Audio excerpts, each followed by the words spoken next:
what's up guys? So, yeah, I'm here today and I'm going to be talking about the Lamborghini Urus, which has... Oh, my hair. Okay, better now. Okay, so here to talk about a Lamborghini Urus, and it's their first SUV. So today marks the day of history. And I'm pretty sure you're wondering what Urus actually means. So Urus is actually similar to Aurochs, and Aurochs is an extinct bull that was here about 400 to 500 years ago, and similar to how Lamborghini names their cars is after bulls. So moving on.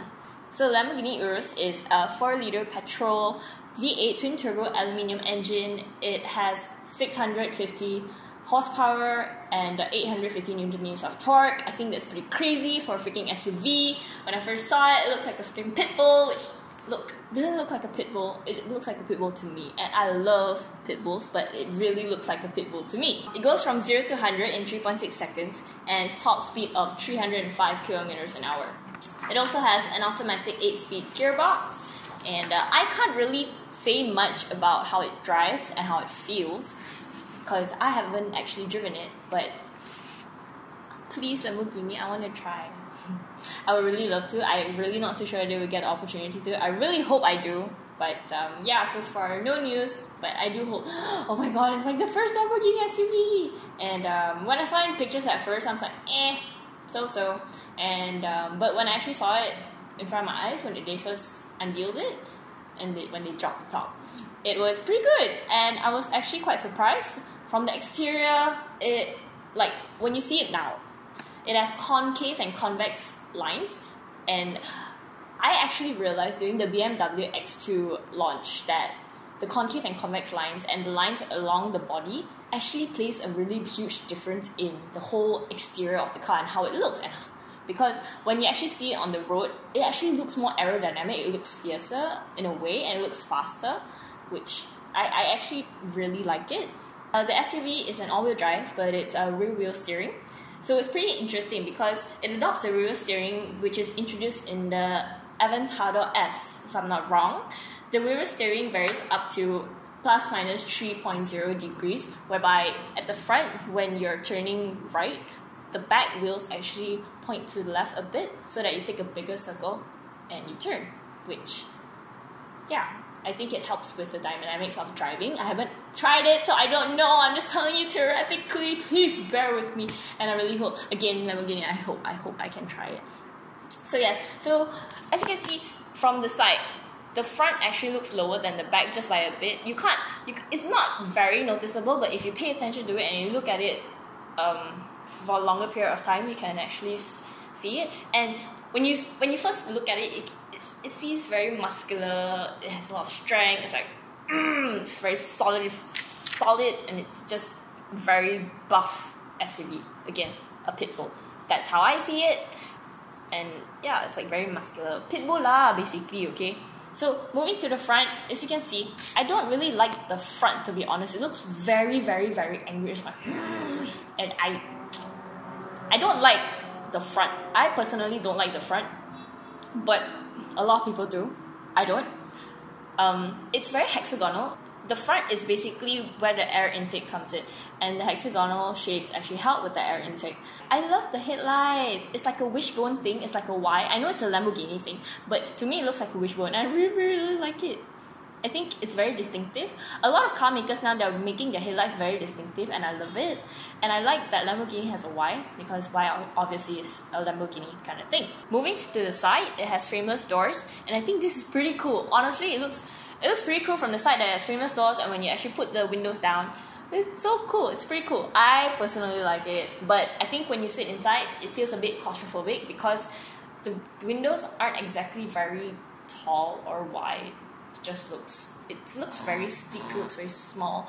As you can see, the roofline is also pretty, it's not that tall. And if you notice, I'm not sure if you've noticed, I didn't notice, but I was told that it doesn't even have a C-pillar. It doesn't have C-pillars. It doesn't have C-pillars. The rims it varies from 21 to 23 inches, and it's huge, mind you, it's huge. So when you first see it from far, it looks like Alfa Romeo rims. Don't judge me first. I'm gonna put a picture here for you to have a look and tell me what you think. I know the Alfa Romeo one is basically circular, and this one hexagonal. Hexagonal. What's wrong with me? I'm a bit nervous. Please mind me. So yeah, the side is actually side pula. The rims looks hexagonal-ish. It's sharper, so it seems more aggressive when it's on the go. I would think so. I would believe so. But the Alfa Romeo Giulia one, it's circular. But if you look at it from far, I think that it looks similar. However, when you go nearer, obviously it doesn't look similar. So the brakes are actually carbon ceramic brakes. Brakes are carbon ceramic. Moving to the back, the rear diffuser is actually inspired by the Lambo race car, which is integrated double round exhaust pipes. As you can see here, honestly, I like the back. Again, the back gives me a feel of how a pit bull stands, whereas it's very broad at the front, but then it curves up at the top. And if you look at the lights again, it's a wishbone, and I love it. I love the wishbone. But from the back, you just see one line, but when you see it from a side point of view, it looks like a wishbone. So moving to interior, I understand why it takes after a sports car, because once you sit inside, it goes low. It immediately goes low, and you feel like, oh, okay, you're sunken into it. When I first got inside, besides that feeling, it feels very luxurious as well. I like how it hugs me. I like how the seat hugged me. I didn't have much time to sit inside. I just went inside, took a few photos. But me, again, I feel that it's spacious enough for me. Okay, one thing, right, which I felt is that my legs were hanging, but there were buttons so you can play around with the sitting position. But I like it. I like the sitting position. Of course, you dip down. So for those who like to always sit up and have visibility of a lot of things, you might not like it as much. But for me, I personally like it, because when I drive my Miata, I also like to sit a bit low. Yeah. I really like the whole interior design. I usually don't like brown that much, but certain browns, if you match it together, the color combination is there. It looks very nice, and it does look very nice in the Urus, because the finishings in the interior very, very well. There's no thread which comes out, and you don't see. Basically, the finishing is very good. Finishing of the interior is very good. You can see in the interior is also very hexagonal, and I'm not too sure why there's so much emphasis on the hexagonal shape. You can tell there's a hexagonal kind of design language throughout the whole entire car. I mean, just take a look. Even if certain things aren't hexagonal, there's hexagonal designs all over the car. Okay, so yeah, even the designs are hexagonal, and you can see basically hexagonal designs throughout the car. The seats are made from Alcantara leather, which is one of the highest grades of leather, if not the highest. If you see there's like a kind of like a wood piece, that's actually aluminium carbon fiber mixed with wood. So there's a mixture, it's not one whole piece of wood. And I don't know, I kind of like the feel of it. I like the whole color combination, and just look at even the aircon vents, it's hexagonal. And if you look at the cup holders, it's hexagonal as well. When I sat at the back, for me, spacious enough. But then again, I am 160, my legs are very long, and everything for me is spacious enough. But by looking at the pictures, I can tell that maybe it's not spacious enough for some of you who are very tall. And if you look from the outside as well, through my pictures just now, because the roofline is very low, everything seems a bit shortened. So those who are very tall, maybe you won't feel very comfortable sitting at the back. But for me, it's fine. And hey, at the back you also can adjust your seats. It's adjustable, very premium. And if you look at the back seat, which the picture is here, right, you can tell that even the back seat, which is like the back seat, yeah, the design is also hexagonal. So yeah, at the side, very normal. You have the armrest and places to put your stuff. The air-conditioned vents are in the middle, and I don't see the point of being in the middle, but I understand from a mechanical point of view that it's very difficult to have it at the sides due to wiring. But no, I'm not going to get technical. I don't know technical. I'm trying to get technical. I'm just not there yet. So my recording just went off. I don't know what happened, and I'm recording again. So the driving dynamics control, it has basically two main categories, which is the anima and ego.